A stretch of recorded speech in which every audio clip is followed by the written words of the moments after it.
So, good evening, sir. So, the given problem is integral of 7 over x plus 10 x raised to 4 e raised to 5 x raised to 5 plus 4x squared secant x cubed tan x cubed plus 6x cos 2x squared plus 5 over square root of 1 minus 25 x squared dx. So, ang first buhaton is i-integrate each term. Integrate each term.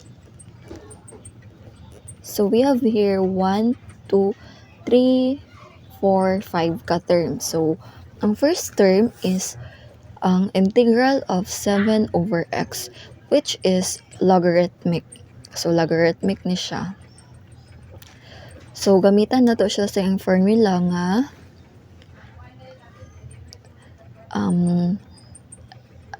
iyahang derivative over original function or ln x plus absolute x plus c. So, kay si 7 is coefficient, ato ana siyang ipagawas. So, 7 integral of 1 over x dx. So, narinig siya dx dari. I forgot. So,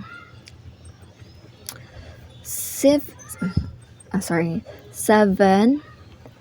ang ato ang final answer ani is 7 ln absolute value of x. So, originally naagid na siya plus c dari, like sa gitudlo ni sir nga na siya plus c always. But naaman tay daghan nga term, so later na nato na i-add c letter c, plus c. So ang sa first term we have 7 ln absolute value of x. So sa ato ang second term nga 10 x raised to 4 e raised to 5 x raised to 5, gamitan nato na siya og LTU nato kung kinsa tong naay daghan chichiburichi as what gitulo ni sir sa previous lesson sa P1. So LTU nato dari, so na siya dx here. So ang LTU nato is c 5x raised to 5 kay siya man mo'y naay daghan chichiburichi. So du, which is ang iyahang derivative, which is 25x raised to 4 dx.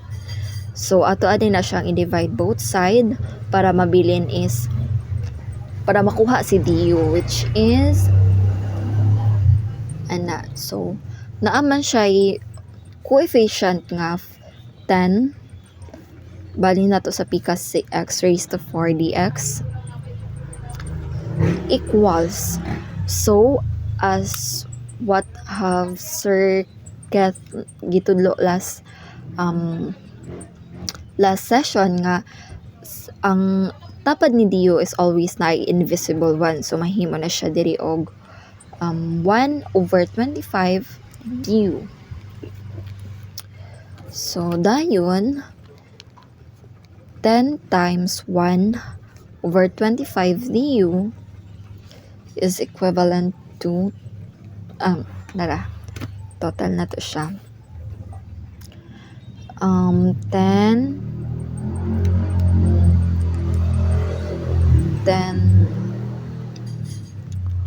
over 25 is equals to 2 over 5 du. So, muni iyahang du si 2 over 5. So, balik dayon sa iyahang formula which is sa ganito ha. Integral of e raised to u du. Dayon si integral of e raised to u, ang value sa atong du is 2 over 5 du. So kay naman tay coefficient nga ang atong coefficient man is 2 over 5, pagawas nato na siya diri. So 2 over 5 integral of e over u. So ang ato na ding answer sa second term is 2 over 5 e dayon ang value ni u is di ba 5x raised to 5 man. So copy lang nato diri ang value ni u which is 5x raised to 5.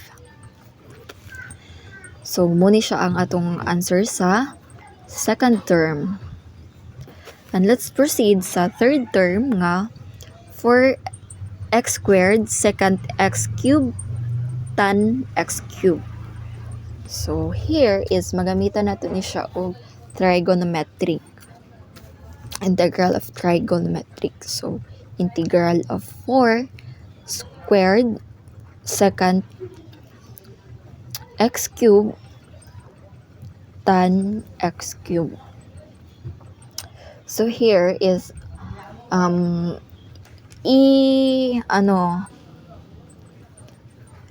i-rename. Ang first step here is i-rename. I-rename na to siya. So si secant tan x, kung makita na to siya sa katong formula which is equivalent siya sa integral of integral of secant u tan u du is equivalent na siya sa integral of secant u du. So muna siya ang naa sa formula. And then ato ading let u si x cube kay siya man moy daghan chichi borichi.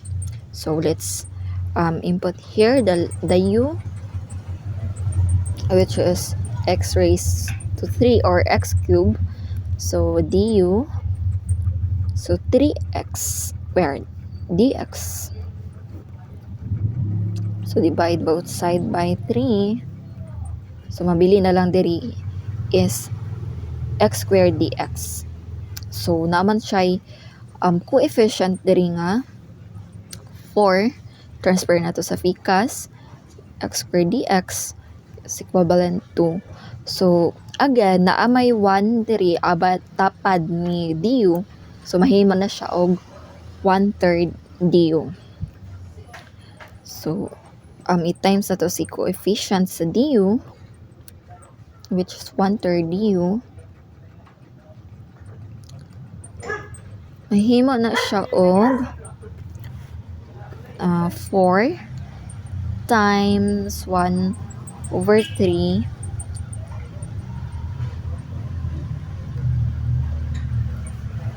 which is 4/3.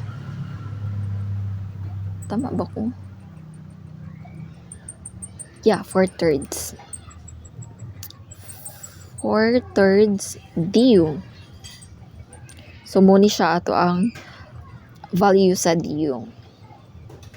So baliktad here sa di ba kay mo naman ni iyahang naritoki na nga dagway. Baliktad ni. So ang coefficient is always yun na siya ipagawas which is si 4/3 integral of secant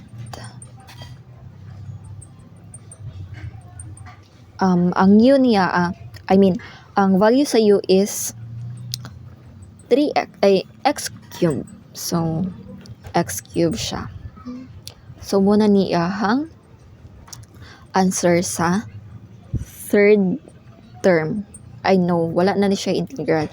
I mean, 4 third second x cube. So mo ni iyahang answer sa third term.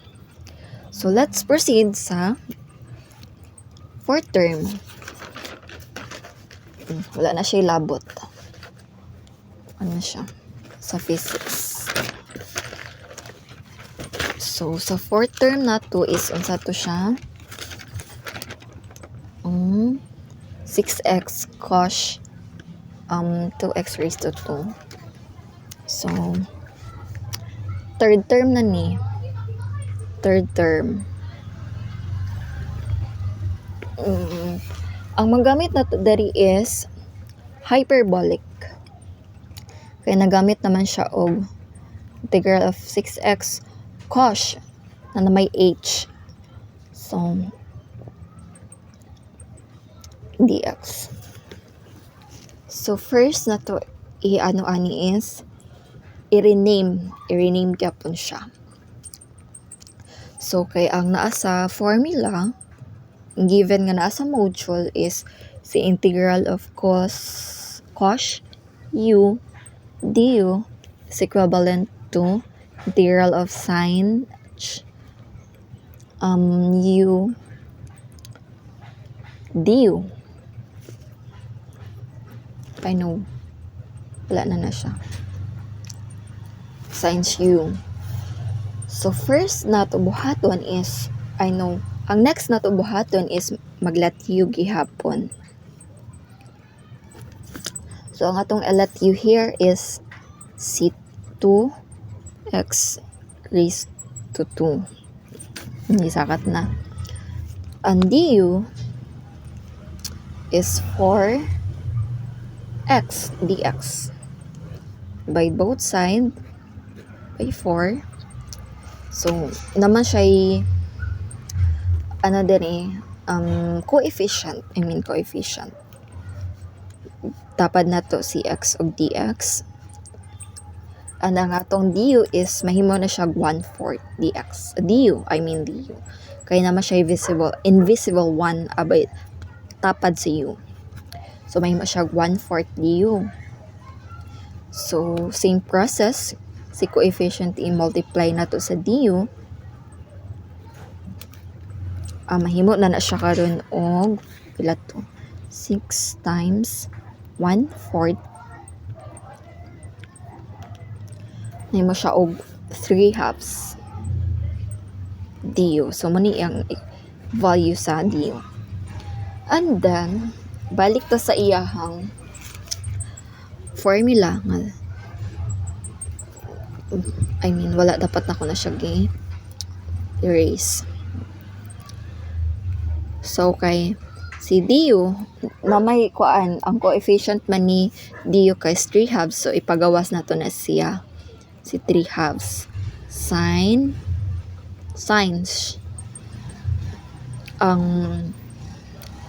ang value ni u is 2x raised to 2.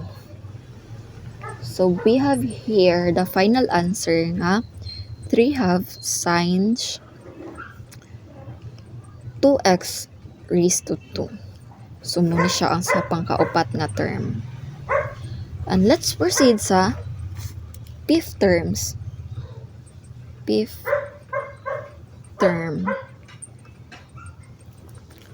So ang fifth term is what is 50? 5 over square root of 1 minus 25 x squared dx. Okay. So integral of 5 square root of 1 minus 25 x squared dx. So mani siya. So ang magamit nato diri nga formula is ang sa inverse arc sine u. Arc sine u nga formula sa inverse.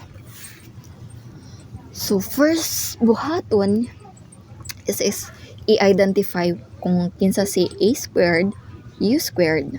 So, kay ang A na to is ang kuan man. Ang A na to is ang coefficient, which is 1. And atong U is 25x cubed. So, ato na siyang square root.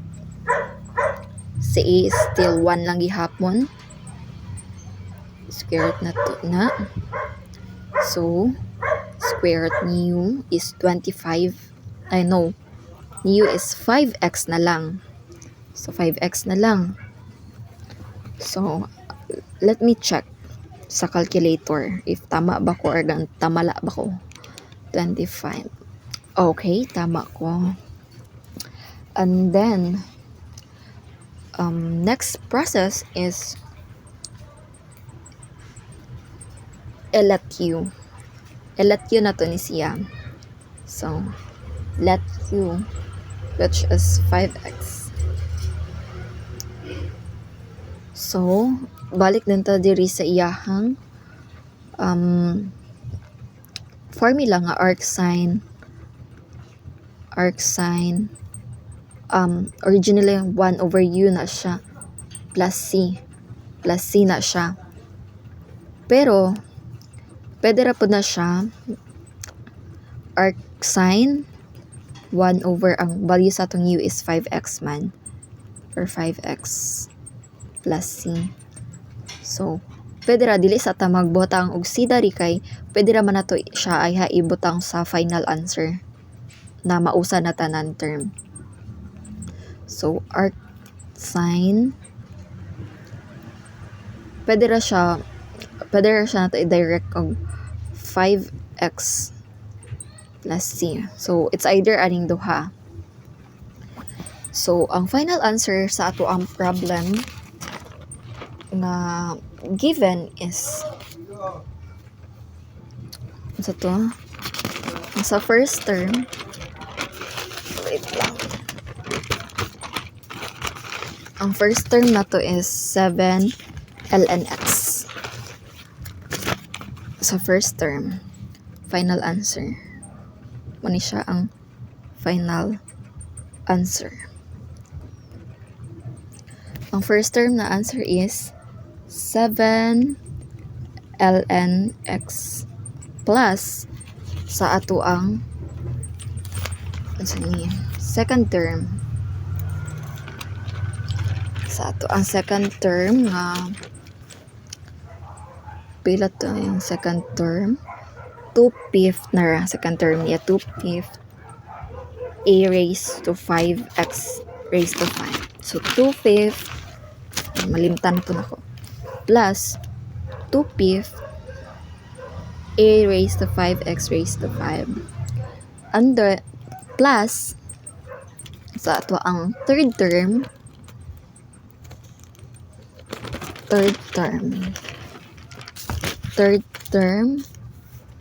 nga 4, which is kani 4/3 second x cube, 4/3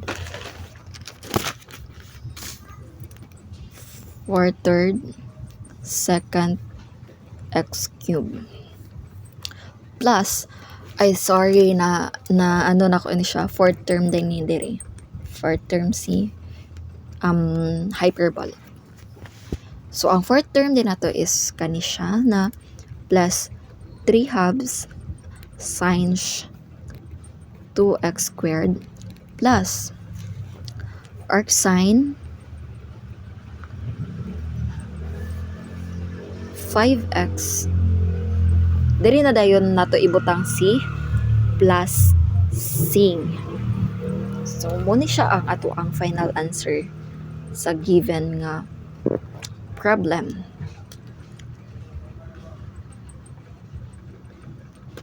So here's the final answer. 7 ln absolute value of x plus 2/5 a raised to 5x raised to 5 plus 4/3 second x cube plus 3/2 sine 2x squared plus arc sine 5x plus c. So that's all, and I hope na masabot ra siya. And thank you so much, sir.